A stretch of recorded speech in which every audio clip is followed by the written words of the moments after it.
Assalamualaikum warahmatullahi wabarakatuh. Alhamdulillahillazi wassalatu wassalamu ala asrofil anbiya wal mursalin wa ala alihi wa ashabihi ajmain. Oke, pada kali ini saya akan mencoba mempresentasikan proposal bisnis plan saya dengan nama perusahaan ZMA Elektro Komputer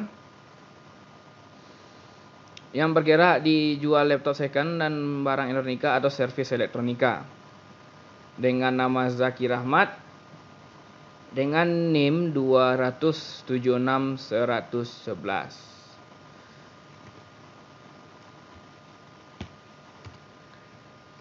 Profil usaha, nama perusahaan ZMA Elektro Komputer, bidang usaha servis, jenis produk jual laptop second dan barang elektronika atau servis elektronika. Alamat perusahaan Jalan Tan Malaka kilometer 12, Guguk, Kecamatan Guguk, Kabupaten 50 Kota.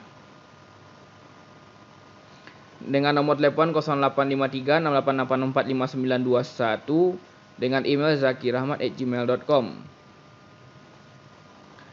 Alamat pemilik, nama Zaki Rahmat, jenis kelamin laki-laki, tempat tanggal lahir 30 Maret 1996 di Payakumbuh, alamat Jalan Tan Malaka kilometer 12, Kecamatan Guguk, Kabupaten 50 Kota.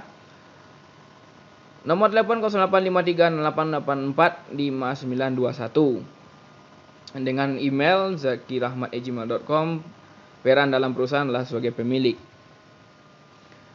Informasi bisnis, produk yang kami hadirkan ialah produk jasa servis komputer, menjual komponen elektronika dan laptop second. Kami melayani servis komputer seperti perbaikan kerusakan LCD monitor maupun memperbaiki hardware dan software, menginstal ulang Windows pada komputer, memperbaiki komputer ataupun karena kena virus dan lain sebagainya. Ini adalah profil skill. Yang pertama, perbaiki laptop mati total. Di sini kisaran 70. Laptop atau memperbaiki laptop atau komputer sistem error itu 90. Pengecekan kerusakan TV LCD yang rusak itu 60. Dan ini adalah logo dari perusahaan saya, ZMA Elektro. ZMA berasal dari nama awal atau huruf awal dan adik-adik saya, huruf awal nama saya dan adik saya. Dengan Z itu nama saya sendiri, Zaki Rahmat. M adalah Muhammad Iqbal Asyidiki, jadi saya ambil M, dan A adalah Adib Al-Fikri, jadi saya ambil A-nya. Jadi digabunglah ketiga jadi ZMA. Saya nyebutnya ZMA, kalau ada yang lain ada juga yang sebutnya ZMA gitu. ZMA Elektro. Jadi itulah asal mula dari ZMA, dari nama kata ZMA ya. Di sini saya memiliki visi memberikan pelayanan jasa dan prima serta memberikan yang terbaik kepada pelanggan. Dengan misi 1. Memberikan servis yang berkualitas, 2. Memberikan harga yang terjangkau, 3. Menjalankan pelayanan prima, 4. Tidak melakukan kecurangan atau kecurangan yang dapat merugikan konsumen. Perkiraan kenaikan keuntungan per bulan dalam bentuk persentase. Ini saya perkirakan adalah 5% dengan kisaran 660.000.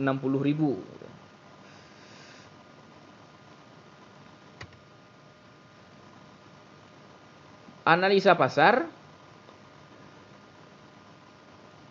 Yang pertama adalah strike.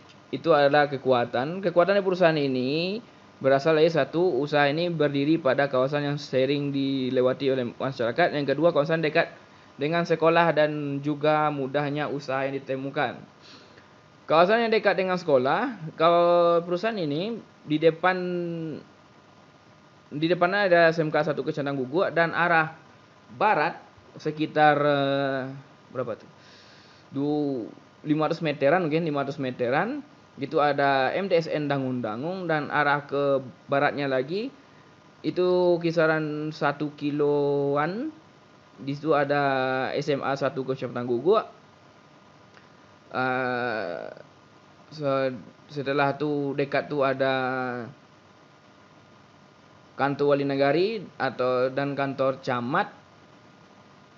Dan yang ke dekat tuh banyak juga sekolah seperti SMP 1 Dangun-Dangung dan SMP 2 Dangun-Dangung.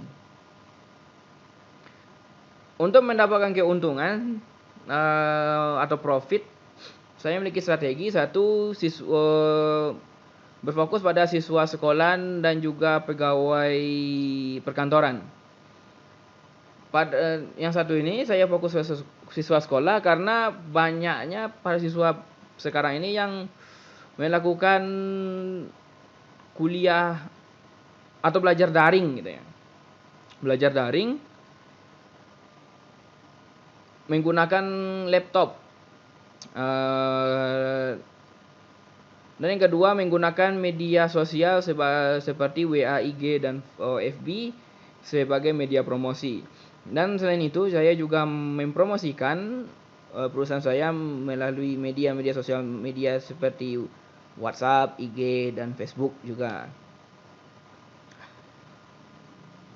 Yang ketiga ada opportunity. Satu, banyaknya masyarakat Guguk memakai komputer. Banyak masyarakat Guguk yang memakai komputer ini saya lihat dari persentase penggunaan komputer dari siswa sekolahan. Yang seperti saya bilang tadi, banyaknya siswa sekolahan yang sekarang menggunakan laptop atau komputer untuk kuliahnya atau belajarnya gitu. Yang kedua, banyaknya sekolah dan perkantoran menjadi pusat servis orderan terbanyak. Yang kedua ini banyak sekolah dan perkantoran. Kami di sini juga bisa servis panggilan di tempat. Jadi apabila ada barang di sekolah atau komputer di perkantoran tersebut banyak yang rusak, jadi mereka tidak perlu lagi untuk mengantar ke tempat kami, biar kami yang datang ke sana gitu. Lanjutnya, service proses. Dalam pemrosesan kami selalu melihat tahap-tahap berikut. Yang pertama, proses check up kesiapan peralatan servis yang akan digunakan untuk bekerja. Ini kami lakukan apabila ada panggilan keluar gitu. Misalnya ada telepon dari suatu kantor untuk servis di tempat. Jadi kami cek dulu apakah udah ada toolsetnya kayak obeng gitu atau solder, gitu. Kalau udah siap semua, kami akan langsung berangkat. Yang kedua ada interview dengan konsumen berkaitan dengan kerusakan yang terjadi pada komputer dan pelaku dalam menggunakannya. Ini berlaku apabila orang mengantar langsung ke toko atau kami langsung ke sana. Kami selalu melakukan interview terlebih dahulu untuk memastikan, ini rusaknya karena mungkin hidup terlalu lama mungkin, atau kebanyakan file sampah mungkin, kayak gitu. Jadi bisa kami lanjut ke tahap berikutnya, namanya check up. Check up kondisi komputer di depan konsumen dan mencatat identifikasi dalam nota tanda terima. Ini juga berlaku untuk datang ke tempat atau konsumen langsung ke toko gitu. Melakukan kondisi cek ke komputer di depan konsumen itu. Dengan cara pertama kami hidupkan itu alatnya atau laptop atau komputernya. Jadi kami ceritakan, ini kerusakannya ini mungkin, atau misalkan ini kerusakannya RAM-nya mungkin udah rusak mungkin, jadi laptopnya itu tidak hidup atau komponen itu tidak hidup gitu. Setelah itu baru melakukan servis. Kalau kami melakukan servis itu menurut urutan nota terlebih dahulu. Nota siapa yang paling awal dalam hari itu mengantarkan, jadi barang itulah yang kami perbaiki terlebih dahulu. Nah, inilah proses-proses yang kami lakukan untuk melakukan servis. Nah, ini sedikit kata mutiara yang selalu saya tanam. Jadi kita tidak dapat pernah tahu hasil usaha kita kecuali jika kita benar-benar melakukannya. Penyesalan terbesar itu bukan tentang kegagalan, tetapi karena tidak pernah berusaha mencoba. Jadi sebenarnya dalam usaha itu atau berbisnis itu kita harus mencoba supaya kita tahu apa yang harus kita lakukan dan kita belajar dari pengalaman. Nah, ini kontak person untuk bisa dipanggil ke tempat, WhatsApp atau telepon bisa 0853884591, email zakirahmat@gmail.com. Terima kasih. Itulah presentasi saya tentang bisnis dan pengenalan tentang bisnis saya. Semoga ke depan bisa lebih lancar usaha dan makin berkembang. Amin ya robbal alamin. Ya, saya akhiri dengan wabillahi taufik wal hidayah. Wassalamualaikum warahmatullahi wabarakatuh.